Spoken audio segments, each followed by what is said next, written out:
Bom dia, tarde, noite ou madrugada, a hora que for. Eu sou Stamato, autor da saga Era do Abismo e anfitrião da iniciativa Mochileiros do Multiverso, que une e fortalece autores e autoras nacionais através de dicas de escrita criativa e mercado editorial.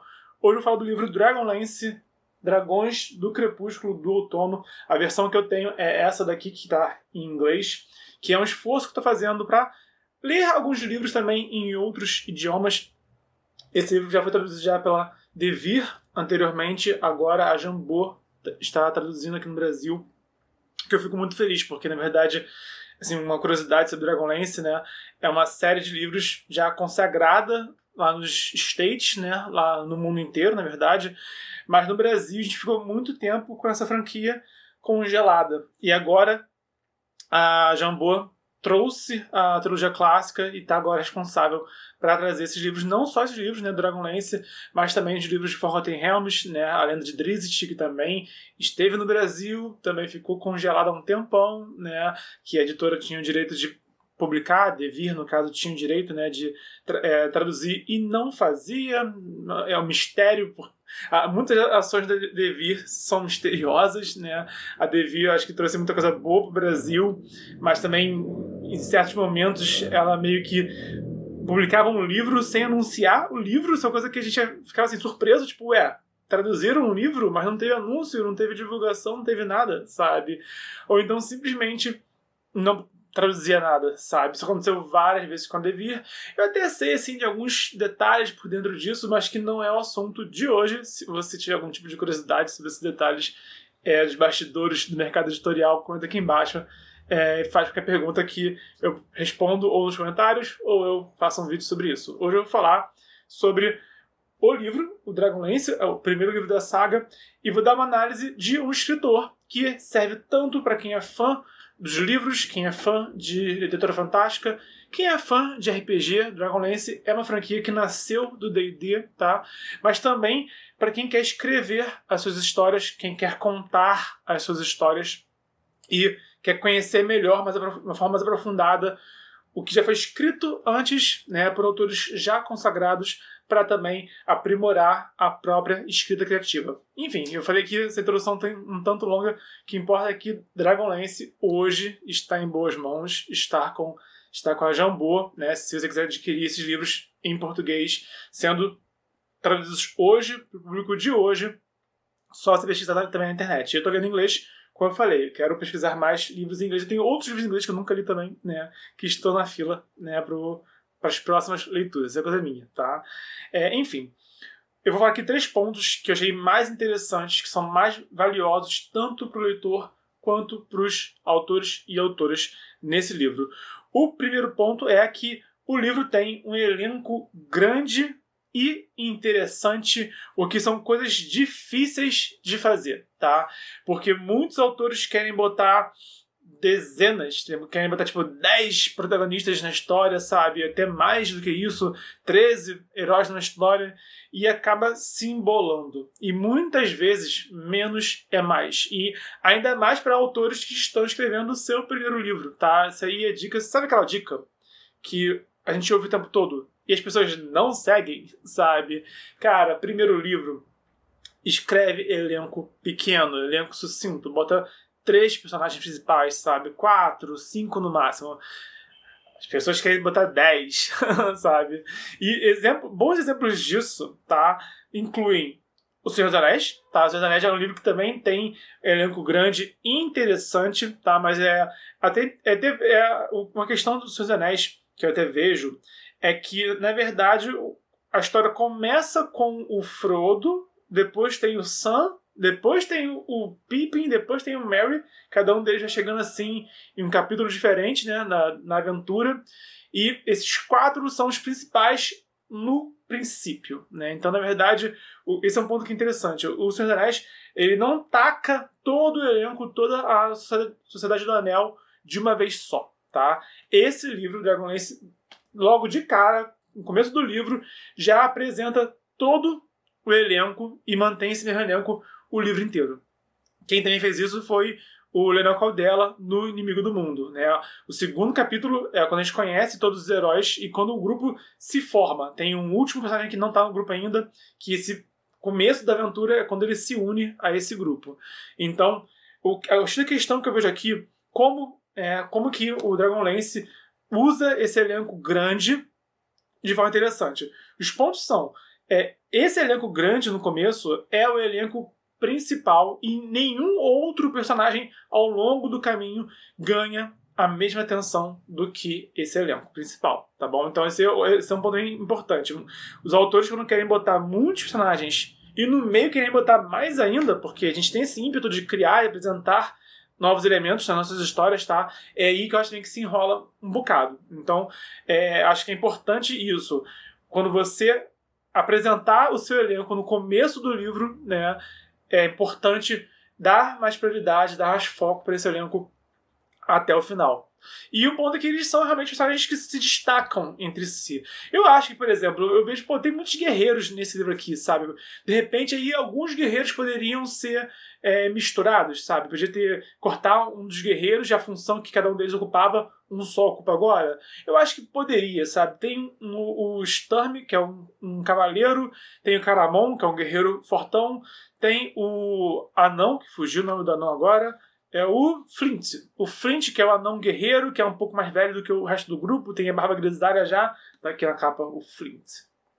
Aí quer dizer, tem também fugiu o nome agora. Cadê? Riverwind. Riverwind, que é também um guerreiro das planícies, é meio um bárbaro do elenco.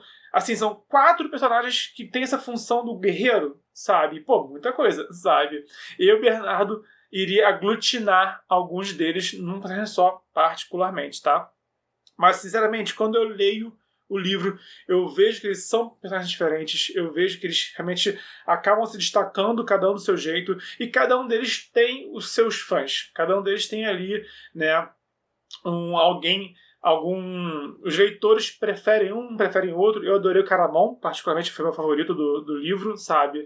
Então, eu compreendo por que os autores optaram por fazer um elenco tão grande desse jeito. Mas a dica que eu dou nesse caso é, cara, se o seu elenco for grande, se prepare para ter também um livro grande, para dar atenção para cada um deles. É isso que tem que ser importante. Botou muito elenco, tem que dar atenção para todo o elenco ao longo da história, tá? Então isso que é importante lembrar. Se você está pensando em um livro mais curto, é melhor menos personagens. Enfim, o segundo tópico desse livro aqui é que o mundo do Dragonlance consegue ser um mundo clássico e original ao mesmo tempo. Quando você lê, você vai lembrar muito de Senhor dos Anéis, sabe? Se você já leu, se você já assistiu o filme, se você sabe que Senhor dos Anéis existe, tá? Mas é um mundo, assim, no sentido clássico, de elfos, anões, tem os Kenders, que são tipo os hobbits, né? Tem magia, tem dragões, tem os elementos clássicos da fantasia. Então, e muitos autores buscam isso, buscam uma coisa mais purista, por assim dizer. Eu, Bernardo, não sou tão fã de algo assim tão purista, tá? Mas eu gostei muito desse mundo do Dragonlance, porque a proposta dele é diferente. Na real, quando esse mundo foi criado, a proposta dos autores era, eles tinham o D&D, Dungeons and Dragons, e eles disseram, cara, tem muito Dungeons e pouco Dragons. Tem muitas masmorras, tem poucos dragões. Então eles queriam um mundo em que os dragões eram o foco. Esse é o diferencial da saga, tá? Esse é o diferencial do mundo, e isso é muito interessante, ver como que os dragões aparecem, sabe? Ver a história desse mundo, ver que o mundo tem uma história, já teve um cataclisma nesse mundo, a relação das pessoas com os deuses não é aquela relação clássica que tem em outros mundos também. Então, assim, esse mundo, ele tem esse feeling clássico, mas ele traz elementos interessantes, elementos originais, que, bom, eram originais há décadas atrás, pelo menos, né? Mas quando ele foi lançado, era bem original. Então, você sente isso. Você sente esse equilíbrio entre ser clássico e ser original dentro de um livro que tem décadas já publicado. Então, o que eu mais vejo é isso. A saga dá um foco interessante aos dragões.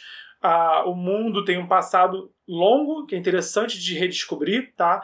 A relação do mundo com os deuses é uma questão que é diferente, singular, que depois foi até reinterpretado por outros autores. Por exemplo, eu sinto que no mundo do Dragon Age também tem uma relação com a fé interessante. Suponho que Dragon Age se inspirou um bocado em Dragonlance para trabalhar essa questão, né? De como é que é o mundo dos mortais, como que é essa fé que os mortais têm e qual que é a verdade por trás dessa fé, né? Esses deuses, ou esse deus, né, no caso do Dragon Age, tem o Criador, eles existem, essas divindades? Se existem, como que elas existem? Como que elas veem o mundo mortal? Tá? Isso que o Dragon Age fez do seu jeito, o Dragonlance fez também, e sinceramente eu, Bernardo, fiz também na Era do Abismo de outra forma, tá?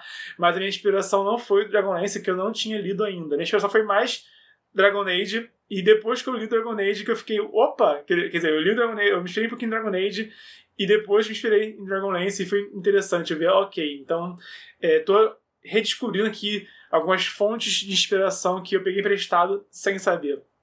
É interessante você escrever, quando você escreve e publica livro, e você descobre novos livros que você não tinha lido ainda, e você vê como que essas inspirações estão juntas, né, de várias formas. Enfim, então esse é o ponto. Dragonlance tem um mundo clássico e original ao mesmo tempo.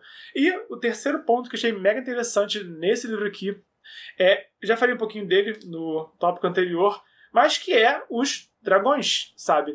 Cara, geralmente dragões são seres raros, né, na literatura. Eu li o livro do Dragões de Éter, por exemplo, do Dracon, e no primeiro livro do Dragões de Éter não tem dragões, sabe? Eu fiquei tipo, cadê os dragões? Sabe? Então, muitas vezes, por exemplo, Leonel Caldela também, na trilogia Tormenta, só tem dragão no último livro, o Terceiro Deus, sabe? Então, são mundos de fantasia medieval em que dragões aparecem pouco, demoram para aparecer na saga, e o Dragonlance já bota os dragões como temática principal do mundo e já bota eles no primeiro livro. Então os dragões se fazem presentes o tempo todo. E quando você não está vendo um dragão, você está vendo a extensão do poder desse dragão. Você vê tropas que servem a esses dragões, né?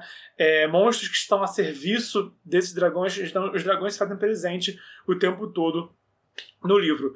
O que acho que autores e autoras podem tomar de lição disso é lembrar, bota um tema principal na sua história, tá? No seu mundo, na sua história, tenha um tema principal e faz esse tema principal estar presente o tempo todo. Esse que é o ponto, né? Tem um diferencial, por exemplo, em Tormenta, o diferencial é a Tormenta. E eu sinto isso nos livros de Tormenta, na maioria deles. Acho que eu só escolheria só o último do Caldela, que é a Flecha de Fogo, né? Mas Tormenta se faz presente nos livros o tempo todo. A trilogia Tormenta do Caldela dá um foco total na Tormenta, né? Tanto que o título acabou sendo Trilogia Tormenta. Nos livros da Karen Soarelli tem um personagem que ele é um Lefou, que é uma raça que é influenciada pela Tormenta. No livro da Karen Soarelli também, na Deusa do Labirinto, isso daqui. Tem um monstro que está infectado pela Tormenta logo de cara. Então, por mais que o palco da história não foque a princípio na Tormenta, você vê a Tormenta presente na história mesmo assim, sabe? Eu só excluo, como eu falei, a Flecha de Fogo. A Flecha de Fogo eu não lembro de nada de Tormenta na história. Foca mais na Aliança Negra, nos Goblinoides, no Tuorme, no Herói, que é um sacerdote de Tiates, e etc. É o único livro assim, que eu vejo que a Tormenta se faz menos evidente. Mas eu quero dizer isso. Esses livros têm uma temática, e essa temática está presente mesmo quando ela não é o foco da história naquele momento. No caso do Senhor dos Anéis, temos o Um Anel, tudo gira em torno do Um Anel, por exemplo. No caso do Tormenta, temos a Tormenta. No caso do Dragonlance, temos os dragões. Então, a dica que eu tenho aqui para você, inspirado nisso, é escolha o seu tema principal e faça esse tema presente ao longo da narrativa, em maior ou menor escala. Não tem que ser todo o santo capítulo, tá? Mas ao longo da história. O tema principal tem que ser evidente e tem que permear a história na maior parte do tempo, para manter o clima, para manter o diferencial e também para manter o leitor instigado. Enfim, essas são as 3 principais dicas que eu encontrei nesse livro que me inspiraram lendo esse livro são as lições que eu vou levar para mim a partir de agora como escritor, depois de ler o Dragonlance Dragões do Crepúsculo de Outono. Como apresentar e explorar um elenco grande e interessante, como criar um mundo que é ao mesmo tempo clássico e original, e como manter uma temática principal ao longo da narrativa, no caso, obviamente, dragões. Comenta aqui embaixo quem é o seu dragão favorito da literatura. Que estamos falando aqui de Dragonlance, né? O meu é uma resposta muito fácil, é o Smaug. Smaug realmente é um dragão que acho que, assim como Tolkien acabou influenciando a literatura depois dele, sabe? A gente não consegue mais falar de um anel mágico sem pensar em Senhor dos Anéis, na verdade. A gente não consegue pensar num Hobbit, numa variação de Hobbit, um Kender, um Halfling, sem pensar nos Seus Anéis, sabe? A gente não consegue pensar em Elfos sem pensar um pouquinho nos Seus Anéis. E de tudo isso, o Smaug, né? O Smaug é, assim, o dragão do século XX que marcou, né, o século XX. Com certeza é o dragão mais famoso do século, né? Acho que, se for falar de outros dragões famosos, a gente acaba pegando de outras épocas, né? Mas o Smaug realmente moldou a imagética dos dragões contemporâneos que nós temos hoje em dia. Então, o Smaug é o meu dragão favorito da ficção. Mas aqui embaixo, quem é o seu dragão favorito também? E se você gostou do conteúdo, dá o like, se inscreve, ativa o sininho. Se você conhece alguém que pode se interessar por esse conteúdo, compartilha na rede social. E lembrando que estamos no desafio 366 dias de escrita. É vídeo de mercado editorial, escrita criativa e cultura pop sob olhar de escritor quase todo dia de 2020. Então, até amanhã.